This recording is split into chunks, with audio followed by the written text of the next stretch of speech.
আসসালামু আলাইকুম ওয়ারাহমাতুল্লাহি ওয়াবারাকাতুহু। ভাই ও বোনেরা, এই কথাটা কি কখনো আপনার মনে হয়েছে, আমি খুব পাপী, আল্লাহ আমাকে আর ক্ষমা করবেন না? যদি হয়ে থাকে তাহলে আজকের এই গল্পটা ঠিক আপনার জন্য। একটা যুবক ছিল, চেহারায় ক্লান্তি, চোখে অপরাধ বোধ, মানুষের সামনে হাসে কিন্তু একা হলে নিজেকেই সহ্য করতে পারে না। কারণ সে ভাবে, আমি তো নামাজ ছেড়ে দিয়েছি, আমি তো অনেক ভুল করেছি, আমার মতো মানুষ কি আল্লাহর কাছে ফিরে যেতে পারে?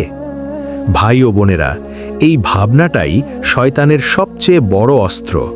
সে চায় আপনি ভাবুন আমি শেষ, কিন্তু আল্লাহ বলেন, হে আমার বান্দারা, যারা নিজেদের ওপর জুলুম করেছ, তোমরা আল্লাহর রহমত থেকে নিরাশ হও না। সূরা জুমার। এই যুবকটা একদিন মসজিদের পাশ দিয়ে যাচ্ছিল, ভেতর থেকে কোরআনের তেলাওয়াত ভেসে আসছিল। তার বুকটা হঠাৎ কেঁপে উঠল, পা দুটো থমকে গেল। সে মনে মনে বলল, আমি তো আর এর যোগ্য নই। কিন্তু ভাই ও বোনেরা, মসজিদের দরজা কি পাপী নেককার আলাদা করে দেখে? না, মসজিদের দরজা খোলা থাকে ফিরে আসা মানুষের জন্য। সে ভেতরে ঢুকল না, শুধু দরজার পাশে দাঁড়িয়ে চুপচাপ শুনছিল। চোখ দিয়ে অজান্তেই পানি পড়ছিল, কারণ তার হৃদয়টা এখনো জীবিত।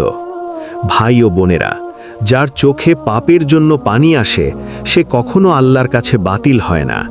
সে নিজেকে বলল, যদি আমি সত্যিই খারাপ হতাম তাহলে এই কষ্টটা কেন লাগতো? এই প্রশ্নটাই তার জীবনের মোড় ঘুরিয়ে দিল।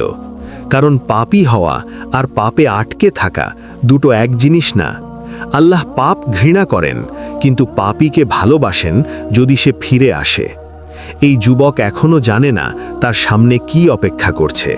সে জানে না একটা রাত, একটা সেজদা, একটা আস্তাগফিরুল্লাহ কিভাবে তার জীবন বদলে দেবে। কিন্তু গল্প এখানেই শেষ না, কারণ সবচেয়ে কঠিন কাজ নিজেকে ক্ষমা করা। সেই রাতের পর তার মনে অদ্ভুত এক ভার। সে কাঁদছিল, কিন্তু শান্তি পাচ্ছিল না। ভাই ও বোনেরা, এটা অনেকের জীবনের বাস্তবতা। আমরা আল্লাহকে ডাকি, কিন্তু মনে মনে ভাবি, আমার মতো মানুষকে আল্লাহ কি সত্যিই ক্ষমা করবেন? এই প্রশ্নটাই শয়তানের সবচেয়ে বড় ফাঁদ। কারণ শয়তান জানে, যদি মানুষ নিজেকে পাপী বলে মেনে নেয়, তাহলে সে আর চেষ্টা করবে না। সে আয়নার সামনে দাঁড়ালো, নিজের চোখের দিকে তাকালো। এই চোখে কত ভুল, কত লজ্জা, কত গোপন গুনাহ। সে ফিসফিস করে বলল, আমি খুব খারাপ। এই কথাটা বলেই তার বুক আরও ভারী হয়ে গেল। ভাই ও বোনেরা, নিজেকে দোষী বলা আর নিজেকে শেষ বলে ফেলা, এই দুটোর পার্থক্য আছে। আল্লাহ প্রথমটা পছন্দ করেন, দ্বিতীয়টা না। সে বিছানায় বসে পড়ল। মনে পড়ল কতবার সে ভেবেছে, আমি তো ঠিক হতে পারবো না, আমি তো বারবার একই ভুল করি। এই ভাবনাগুলো তার তওবা থামিয়ে দিয়েছিল। ঠিক তখনই তার কানে ভেসে এলো একটা পুরনো কথা, যে বান্দা গুনাহ করে আবার ফিরে আসে, সে আল্লাহর কাছে অপছন্দনীয় না, সে আল্লাহর কাছে প্রিয়। এই কথাটা তার বুকের ভেতর কেঁপে উঠল। সে ভাবল, আমি যদি এতটাই খারাপ হতাম, আল্লাহ কি আমাকে কাঁদতে দিতেন? ভাই ও বোনেরা, এটা খুব গভীর কথা। আল্লাহ যাকে দূরে রাখতে চান, তার হৃদয় শক্ত করে দেন, আর যাকে কাছে টানেন, তার চোখে পানি দেন। সে আবার হাত তুলল। আজ দোয়াটা ছিল আলাদা। সে বলল, হে আল্লাহ, আমি নিজেকে পাপী ভাবি, কিন্তু তুমি আমাকে কি ভাবো আমি সেটা জানতে চাই। এই দোয়াটা তার নিজের কাছেই নতুন লাগল, কারণ এতদিন সে আল্লাহর রহমতকে ছোট করে দেখেছে। ভাই ও বোনেরা, আমরা অনেক সময় ভাবি আমার গুনাহ অনেক বড়, কিন্তু আমরা ভুলে যাই আল্লাহর রহমত সবচেয়ে বড়। সে কোরআনের একটা আয়াত খুলে পড়ল, নিশ্চয়ই আল্লাহ সমস্ত গুনাহ ক্ষমা করেন।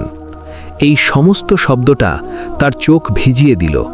সে ভাবল, সব মানে কি আমারটাও? এই প্রশ্নের উত্তর তার চোখের পানিতেই ছিল।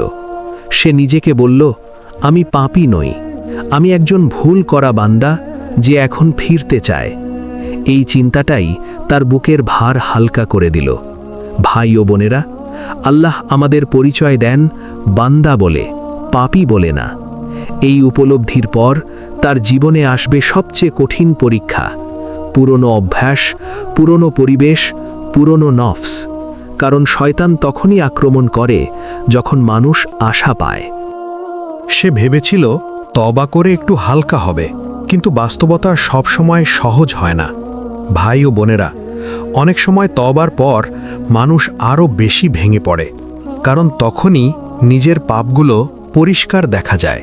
এই মানুষটার জীবনেও ঠিক সেটাই হলো। একদিন একা বসে থাকতে থাকতে তার মনে হলো, আমি এত কিছু করে ফেলেছি, আল্লাহ কি সত্যিই আমাকে মাফ করবেন? এই প্রশ্নটা নিরীহ মনে হলেও ভেতরে ভেতরে খুব ভয়ঙ্কর, কারণ এখান থেকেই আশা আর নিরাশার যুদ্ধ শুরু হয়। সে নিজের অতীতের কথা ভাবল, কিছু পাপ যেগুলো কাউকে বলা যায় না, কিছু ভুল যেগুলো মনে পড়লে নিজের চোখেই চোখ রাখা যায় না। সে মাথা নিচু করে ফেলল, চোখ দিয়ে পানি পড়তে লাগল, বলল, হে আল্লাহ, আমি এত নিচে নেমে গিয়েছি। ভাই ও বোনেরা, এই জায়গাটাই শয়তান অপেক্ষা করে। সে কানে কানে বলে, তুই আর ফিরতে পারবি না, তোর জন্য এই পথ না। এই কথাগুলো অনেক মানুষকে আল্লাহ থেকে দূরে ঠেলে দেয়। কিন্তু আজ এই মানুষটা একটু আলাদা। সে কাঁদতে কাঁদতে আরেকটা কথা বলল, কিন্তু হে আল্লাহ, আমি যদি পাপী হতাম, তুমি আমাকে কাঁদতে দিতে না। এই উপলব্ধিটা তার বুকের ভেতর একটা আলো জ্বালিয়ে দিল। ভাই ও বোনেরা, মনে রাখবেন, যে মানুষ পাপী হয়ে গর্ব করে সে বিপদে, আর যে মানুষ পাপী হয়ে কাঁদে সে নিরাপদ। সে ধীরে ধীরে ইস্তেগফার করতে লাগল, আস্তাগফিরুল্লাহ, আস্তাগফিরুল্লাহ। এবার শব্দগুলোর ভেতরে একটা বিশ্বাস ছিল, কারণ সে বুঝতে শুরু করেছে পাপ মানুষকে দূরে করে না, অহংকার করে। একদিন সে কোরআন খুলল, অনেক দিন পর চোখে পড়ল একটা কথা, আল্লাহ তোমাদের পাপ ক্ষমা করতে চান। এই এক লাইন তার বুকের ভেতর ঝড় তুলে দিল। সে ভাবল, আল্লাহ যদি নিজেই ক্ষমা করতে চান, আমি কে যে নিজেকে অযোগ্য ভাবি? ভাই ও বোনেরা, এটাই শয়তানের সবচেয়ে বড় প্রতারণা, নিজেকে আল্লাহর রহমতের বাইরে মনে করানো। সেই দিন থেকে সে নিজের সাথে কথা বলা বদলে ফেলল। আগে সে বলতো, আমি খুব খারাপ। এখন সে বলে, আমি ভুল করেছি, কিন্তু আমি ফিরছি। এই পার্থক্যটাই একটা মানুষকে বাঁচিয়ে দেয়। সে এখনও হোঁচট খায়, কখনো মন দুর্বল হয়, কিন্তু একটা জিনিস বদলে গেছে, সে আর নিজের পাপ দিয়ে নিজেকে পরিচয় দেয় না।